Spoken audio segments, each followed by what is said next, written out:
amigos. Gracias por, este esfuerzo, doble esfuerzo hoy, ¿no? Era lluvia y temprano. Pero no se preocupe que allá en la cocina los vamos a recompensar. Entonces, yo sé que va a ser de bendición. Entonces, hermano, céntrese ahí, búsquelo precisamente, Marcos capítulo 16. Marcos capítulo 16. ¿Listos? Amén. Bueno, que Dios nos dirija. Miren, la resurrección es lo que separa, la resurrección de nuestro Señor es lo que separa el cristianismo de todas las religiones del mundo. Mahoma está muerto y conocemos su tumba y sabemos que su cuerpo está allí. Confucio está muerto, Gandhi está muerto y cualquier otro religioso que se haya aparecido en la existencia está muerto. Pero Jesús, el Hijo de Dios, resucitó. Sin la resurrección no habría cristianismo. La muerte de Cristo en la cruz habría sido como cualquier otra muerte, el trágico final de una vida piadosa desperdiciada. Como bien dijo alguien, no habría esperanza ni evangelio que predicar si no hay resurrección. Esa es precisamente lo que Pablo enseña extensamente en 1 Corintios capítulo 15, el gran capítulo sobre la resurrección. Y lo tuvo que hacer porque los corintios se encontraban en una situación similar a lo que vivimos nosotros ahora. Muchas personas negaban la resurrección corporal de Jesucristo. Por eso Pablo les dice, porque si no hay resurrección de muertos, tampoco Cristo resucitó. Y si no resucitó, vana es entonces nuestra predicación. Y vana es también nuestra fe. Porque si los muertos no resucitan, tampoco Cristo resucitó. Y si Cristo no resucitó, vuestra fe es vana y aún estáis bajo vuestros pecados. Eso lo dice en 1 Corintios 15. Entonces podríamos concluir que si la relación que tenemos con Cristo no traspasa más allá de los linderos de la muerte, si todos los beneficios que Cristo nos ha provisto en la cruz se limitan simplemente a esta vida aquí y ahora, no hay seres humanos más míseros que nosotros. Este gran evento que sustenta nuestra fe es el que estudiaremos hoy, la resurrección de nuestro Señor Jesucristo.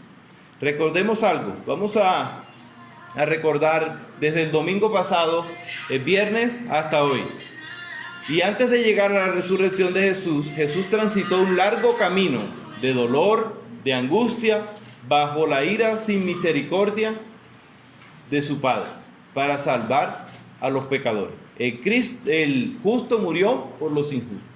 Y el domingo pasado estudiábamos precisamente unos capítulos atrás, Marcos 14 del 32 al 42, donde aprendíamos que Jesús, al vislumbrar solamente, al meditar el Calvario, agoniza en una oración sin precedentes en un jardín que se llamaba Getsemaní, solo con un propósito, mostrar su gran amor y el alto precio que costaría nuestra salvación.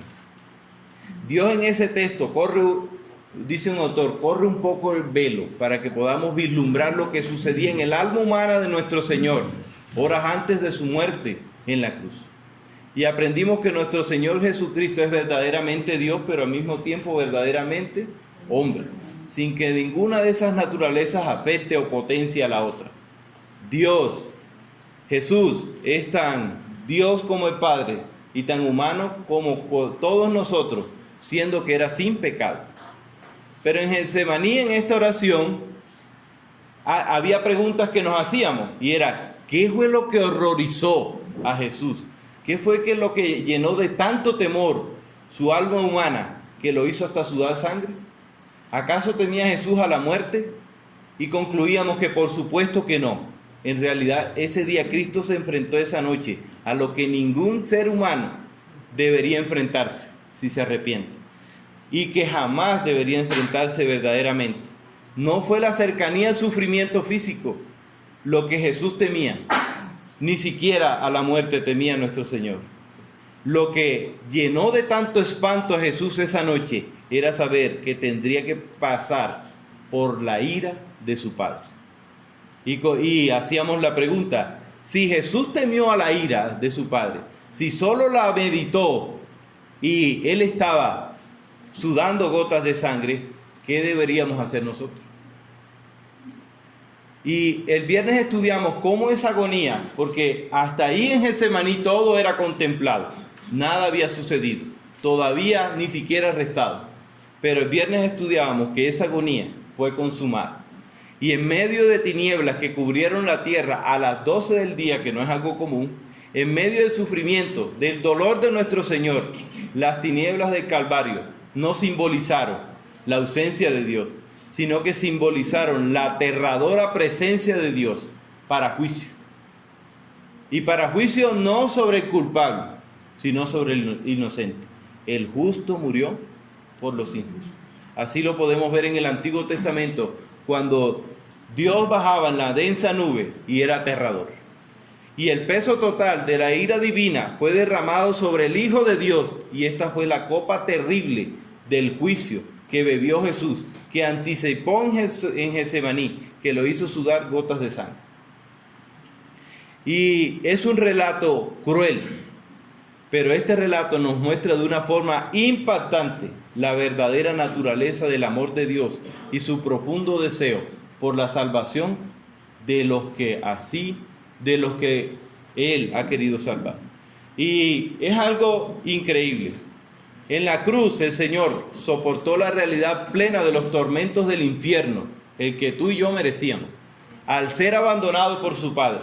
Y recordemos que esta es la peor condenación que puede recibir un ser humano: ser abandonado por Dios, ser separado de Dios. A esto la Biblia lo llama la muerte eterna. Ser separado por siempre del Señor. Y concluíamos que el velo se rasgó. Y recuerden que ese velo medía 10 metros y 10 centímetros de ancho. Y Claudio Josefo dijo que ni siquiera 2 caballos amarrados podrían haberlo roto. Pero eso fue el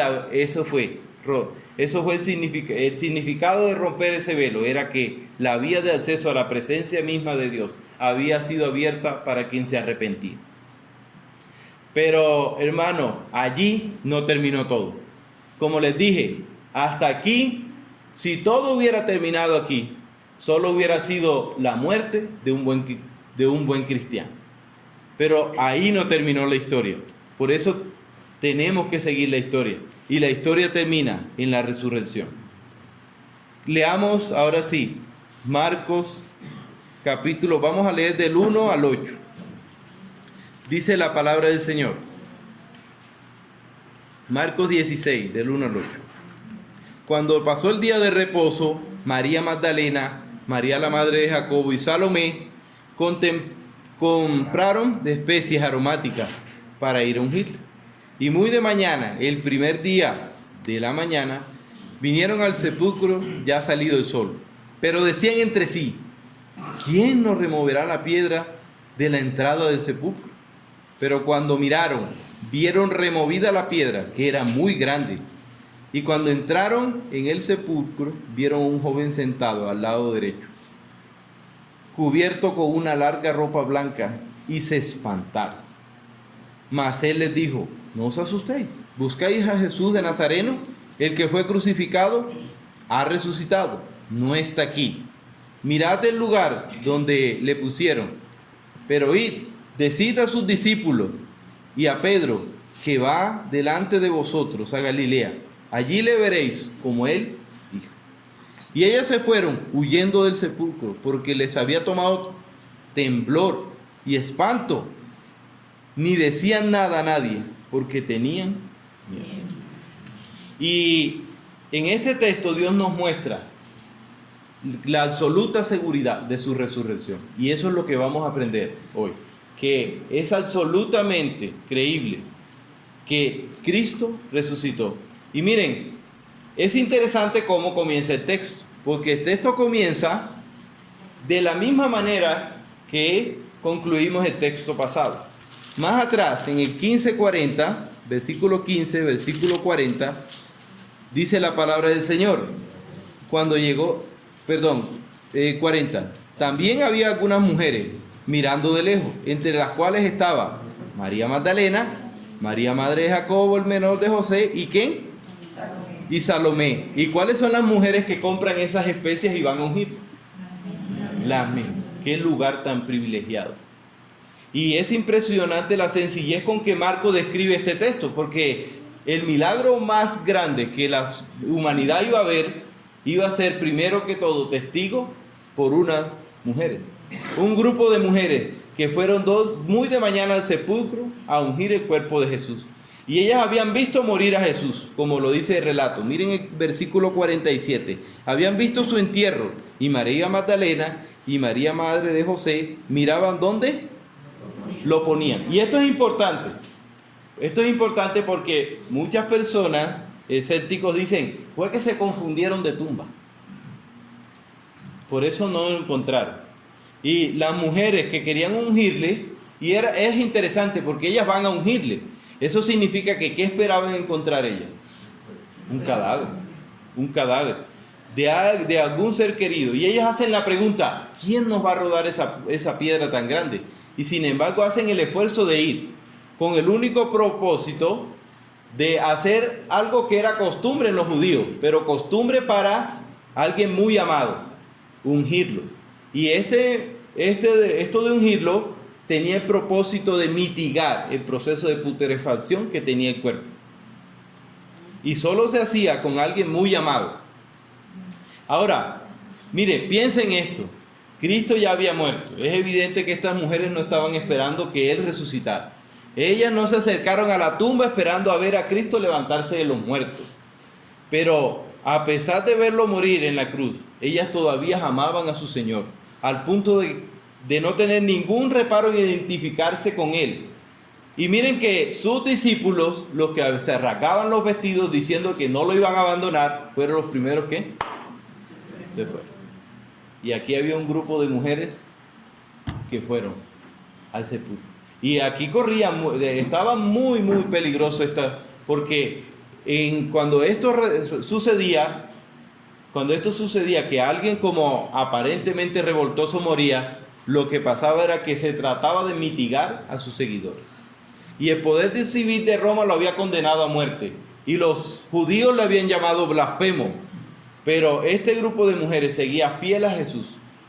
Dios recompensó su fidelidad al reconocerlas y al darles el privilegio de ser las primeras testigos oculares de la resurrección de Jesús.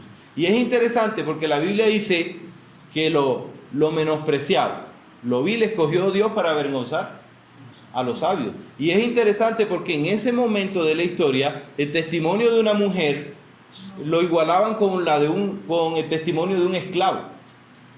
En los juicios solo iban, la mayoría de las veces, a hablar eran los hombres. Y Dios decide que las mujeres sean las primeras que vean su resurrección. Así que siéntanse. Y más que todo las santas, ¿no? Santanderianas. Ahora, estas mujeres demostraron que amaban al Señor cuando no era emocionante hacerlo y cuando era muy peligroso. Y es muy bonito, ¿no? Que estemos aquí en este lugar y podamos celebrar la resurrección de Cristo sentaditos, ventiladores, con un próximo chocolate, pero estas mujeres no. Estas mujeres tenían casi la muerte encima por su creencia. Ahora, pero el verdadero amor por Cristo es aquel, hermano, que nos hace salir de esa zona de confort y nos lleva al movimiento. Y estas mujeres hicieron lo que sus discípulos no hicieron. Ahora, ¿qué podemos nosotros aprender de estas mujeres? La fidelidad de ellas. Debemos pedir a Dios en oración que nosotros seamos fieles a nuestro Señor. Y eso nos lleva a nuestro primer punto de hoy. En este estudio de la veracidad de la resurrección. Y nuestro primer punto hoy es que la tumba está vacía. Eso lo tienen que saber todos. Porque recuerden, todos los que les nombré, Mahoma, Confucio, Gandhi, todos tienen una tumba y su cuerpo está ahí. Pero a diferencia de Jesús, Jesús tiene una tumba vacía. Ahora, recuerde que en el Evangelio de Mateo sabemos que los miembros del Sanedrín le pidieron a Pilato que asegurara la tumba, ¿no? ¿Por qué? Porque Jesús había profetizado de que él iba a resucitar. ¿Y qué hicieron ellos? Agarraron una guardia romana y la pusieron ahí a guardar la tumba y sellaron con un sello romano. Si yo rompía un sello romano, eso era considerado un crimen y alta traición para Roma. Nadie podía romper ese sello. Pero cuando las mujeres llegaron, la tumba estaba vacía. No había soldados allí. Todos habían huido, espantados, y la piedra estaba removida. Así que ellas deciden entrar al sepulcro y en vez de encontrarse con un cadáver, se encuentran con un joven. Y ahí está, en el versículo 5. Cuando entraron al sepulcro, vieron a un joven sentado al lado derecho, cubierto de una larga ropa blanca, y se espantaron. Por los otros evangelios sabemos que era un ángel el que les estaba hablando, pero ellas no tenían la menor idea de lo que sucedía, porque estaban llenas de angustia. Imagínense uno encontrarse esa escena. Lucas nos dice que en pasajes paralelos que ellas no fueron al sepulcro esperando ser testigos presenciales de la resurrección. El hecho también, por otros evangelios sabemos que aún María Magdalena le dijo al ángel: Señor, ¿dónde lo han puesto? Dímelo. Porque ellas no esperaban la resurrección. Estas mujeres necesitaban que alguien les hiciera una explicación de lo que estaba pasando. Y eso es lo que el ángel viene a hacer a continuación. Pero antes, permítame hacerle una pregunta. A primera vista podría ser obvia. ¿Por qué era necesario remover la piedra? ¿Será que Jesús no podía salir de allí si esa tierra no era removida? ¿Necesitaba que alguien se la removiera para que pudiera salir de la tumba? Por supuesto que no. Miren lo que dice Stieg Larsson de este texto. Al exponer sobre este pasaje, tenemos que entender que la piedra no fue removida para que Jesús pudiera salir, sino para que el mundo pudiera entrar y comprobar que la tumba estaba vacía. Para eso fue removida la piedra, para que todo el mundo, desde ese día hasta hoy, supiera que esa tumba estaba vacía. Como ejemplo más adelante podemos ver que Jesús se aparece instantáneamente a sus discípulos. Y parece que podía pasar por cualquier lugar. Así que esa tumba, esa piedra, no lo iba a detener. Esa tumba fue abierta para que todos nosotros creamos y nos arrepintamos. Y esta tumba vacía ha sido por más de 2000 años el testigo irrefutable de la veracidad del Evangelio. Increíble. El problema que han enfrentado muchos escépticos a través de la historia es que nunca han podido dar una explicación satisfactoria de lo que aquí pasó, de por qué la piedra, de cómo desapareció el cuerpo de Jesús, por qué no apareció. Y sabemos con toda certeza que en el siglo I hubo hombres que salieron por todo el imperio romano con este mensaje y murieron por este mensaje. ¿Usted moriría por una mentira? ¿Sostendría usted una mentira hasta la muerte? Y la explicación que dieron los líderes religiosos está en Mateo 28. Leamos Mateo 28. Ahí un poquito más atrás. 28 del 11 al 15. Mire lo que dice la palabra del Señor. Mientras ellas iban, he aquí uno de los guardias fueron a la ciudad y le dieron aviso a los principales sacerdotes de todas las cosas que habían acontecido. Y reunido con los ancianos y habiendo consejo, dieron mucho dinero a los soldados, diciendo: decid vosotros, sus discípulos vinieron de noche y lo hurtaron, estando nosotros dormidos. Y si esto lo oyere el gobernador, nosotros le persuadiremos y os pondremos a salvo. Y ellos, tomando el dinero, hicieron como se les había instruido. Este dicho se ha divulgado entre los judíos hasta el día de hoy. Miren, ¿sabe cuál era el castigo para un soldado romano que se dormía? ¿La qué? La muerte. la muerte. Y miren, pero esta explicación es completamente absurda. ¿Saben por qué? Porque todos estos hombres que estaban con Jesús, todos sus discípulos, desde el mismo momento de su arresto, ninguno primero que todo entendía la resurrección. Para ellos, todo había terminado cuando Cristo murió en la cruz. ¿Qué hicieron todos? Se fueron. 3 días después, ¿ustedes piensan que iban a agarrar armas y iban a ir a buscar su cuerpo? Y luego salir a proclamar el evangelio y morir por esta mentira. Yo creo que, mire hermano, cuando yo estaba pequeño, si mi mamá me iba a corregir, yo decía cualquier mentira para que no me corrigiera. Así que uno no muere, hermano. Uno no muere por una mentira. Más bien dice mentiras para evitar el castigo. ¿O no es así? Y eso, hermano, de que ellos murieron por una mentira no tiene ningún sentido. Además, todos ellos, con una única excepción de Juan, murieron de formas terribles, martirizados, por causa del mensaje que ellos estaban dando, que era el de la resurrección. ¿Moriría usted por una mentira? Se lo vuelvo a preguntar. Las promesas, hermano, las mentiras. En este momento de la historia, la gente decía mentiras, era para evitar el castigo. Jesús, después de resucitado, apareció a sus discípulos. Miremos Lucas 24:36.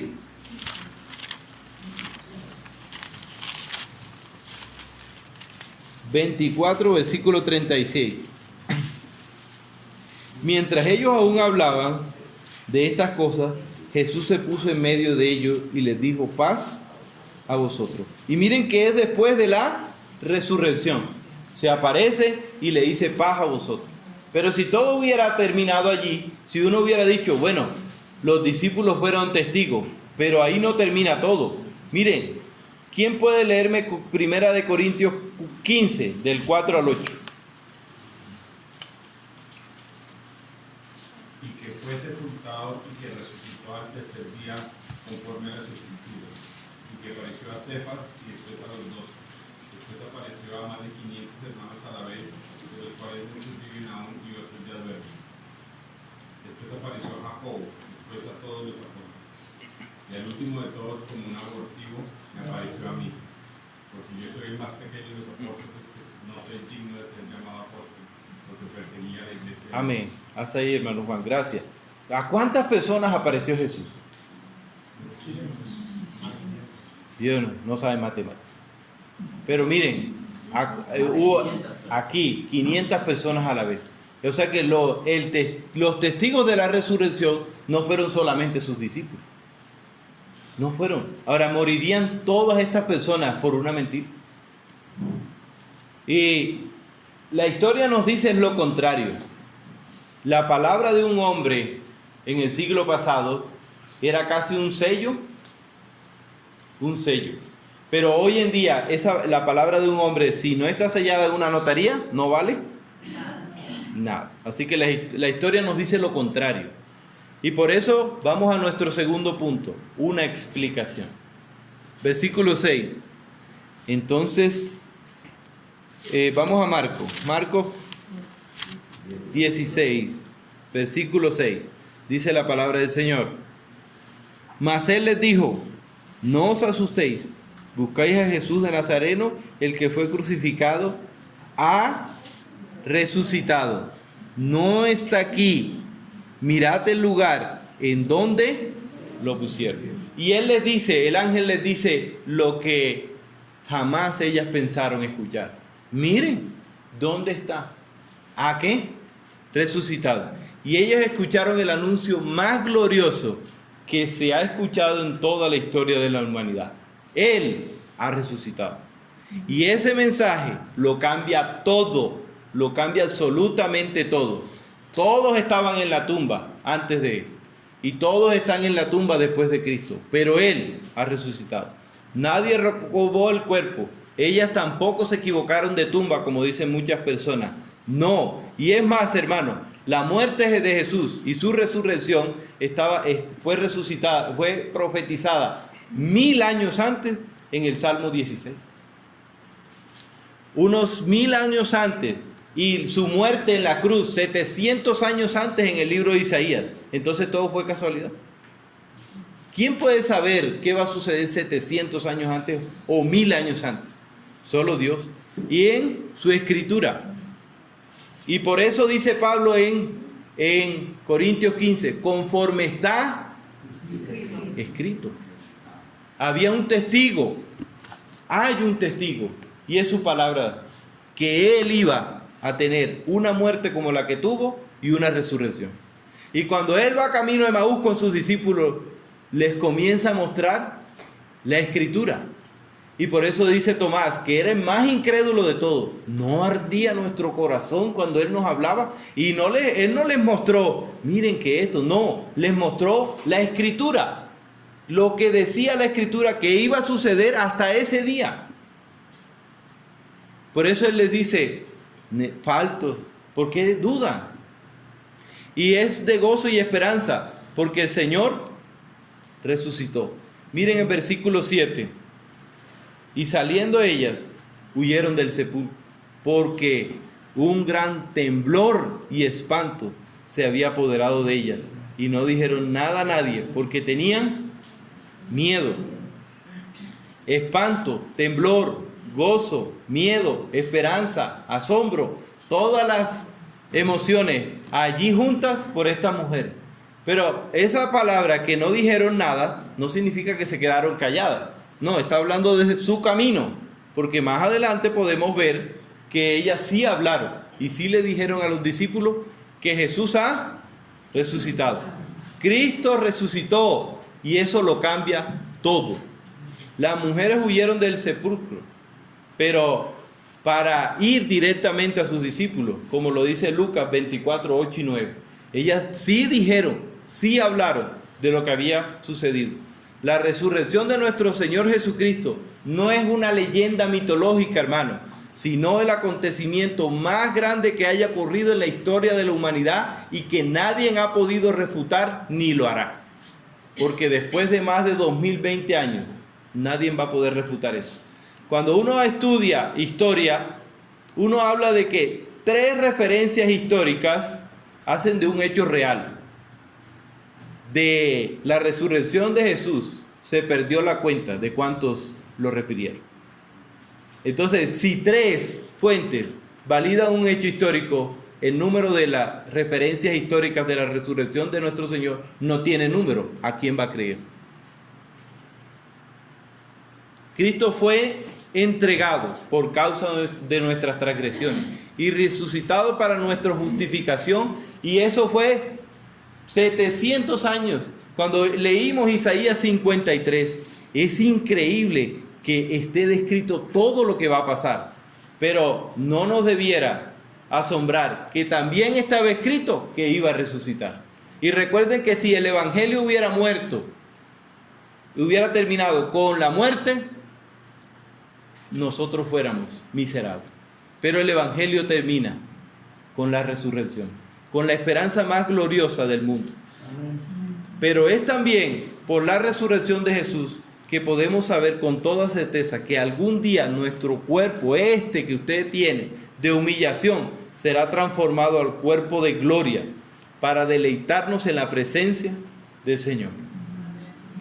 Como citamos al comienzo, si hemos esperado en Cristo para esta vida solamente, somos los hombres más dignos de lástima. El evangelio no termina allí. El evangelio no termina donde terminaron los otros, en la muerte. El evangelio no termina donde terminan los humanos. El evangelio termina con la resurrección, con que soy pecador y con la resurrección. Por tanto, regocíjate, hermano, si eres creyente, porque el Señor resucitó. Amén. La esperanza que tenemos de nuestro Señor traspasa el umbral de la muerte. Escúcheme eso. La esperanza del cristiano traspasa el umbral de la muerte. Toda otra religión muere allí, en este mundo pasajero. Pero el cristianismo sobrepasa el umbral de la muerte, porque la tumba no pudo retenerlo a él, tampoco podrá retener a aquellos que crean en él. Amén. En el mundo, hermano, tendremos aflicción porque están asegurados. Así lo dijo Jesús. Vivir en un mundo caído y no tener aflicción es imposible. Pero sabemos que los sufrimientos de este tiempo no son comparables con la gloria venidera. Jesús resucitó. Y mientras tanto, hermano, mientras que nosotros estemos seguros de eso, lo que espera el Señor es que yo proclame ese glorioso evangelio. A tiempo y fuera de tiempo. Es una urgencia para mí, para ti, para todos los que estamos aquí y para nuestra familia. Y recordemos que en este texto Dios nos muestra la absoluta seguridad de su resurrección. ¿Cómo? El testigo más grande que tiene la humanidad, la tumba, está vacía. Está vacía. Todos los demás allí están enterrados, pero la tumba de nuestro Señor está vacía. Y esta es una gloriosa explicación del glorioso evangelio. Pero usted ha escuchado esto, usted ha escuchado la gloriosa resurrección de nuestro Señor. Pero ahora viene, ¿qué voy a hacer yo con este conocimiento? Porque la Biblia dice, recuerde cómo comenzamos el domingo pasado, con que el que no se arrepiente será digno de la ira de Dios. Que Jesús en el Calvario dijo, Dios mío, ¿por qué me has desamparado? Y que el más terrible castigo que hay en la humanidad, para la humanidad, es estar separado y estar separado de Dios por la eternidad. Y hoy, hermano, yo te llamo a resucitar también. ¿Sabe por qué? Porque Efesios 2 dice, miren cómo dice Efesios 2:1. Él os dio vida a vosotros cuando estabais muertos en delitos y pecados. ¿Cómo le dijo Jesús a Nicodemo? Tienes que nacer de nuevo. ¿Cómo estaba usted antes de nacer? Muerto. Eso significa que si usted tiene una vida que no agrada a Dios, una vida de que no te ha llevado al arrepentimiento, estás muerto. Y esto es algo peligroso, porque eres digno y reo de la ira de Dios. La ira de que Jesús la vio, la contempló y se espantaba. ¿Cuánto más nosotros? El Hijo de Dios, el único que podía soportar esa ira, estaba espantado. Yo no deseo, hermano, que usted esté tranquilo. Y por eso, hermano, la resurrección del Señor es un llamado total al arrepentimiento. Es un llamado total a decir, Señor, ten misericordia de mí. Porque si tú no estás en esa resurrección, estarás en su ira. La Biblia dice que no es conmigo, contra mí es. Y no es que, si no estás con Dios, automáticamente eres su enemigo. Y no te vayas de aquí sin ser su enemigo. Por eso te llamo a la resurrección. Y Dios cuando salva a alguien lo pone en la iglesia. Y este es el lugar donde Dios nos ha llamado a alabar. Y si tu fe no te lleva ni siquiera a la iglesia, no te llevará al cielo tampoco. Y que Dios nos ayude. Señor, yo te doy gloria a ti. Porque no hay milagro más grande que un muerto resucite. Y ese es el milagro que tú has hecho en los creyentes. Y es el milagro que quieres hacer en quien no se ha arrepentido. Señor, hoy tú nos llamas a la resurrección también. Y a la resurrección, Señor, para vivir para ti eternamente. Ojalá ninguno se vaya sin esa resurrección. Te lo pido en el nombre de Jesús. Señor, tú lo has hecho todo. Moriste en la cruz. Un río de odio, Señor, fue sobre ti, pero nada te pudo detener para completar tu obra. Y hoy domingo, Señor, aquí, como ese día, a primeras horas de la mañana, podemos estar seguros que Cristo ha resucitado. Señor, ayúdanos ahora a atesorar esta realidad y a vivir con esta realidad. Señor, ayúdanos, te lo pedimos en el nombre de Jesús.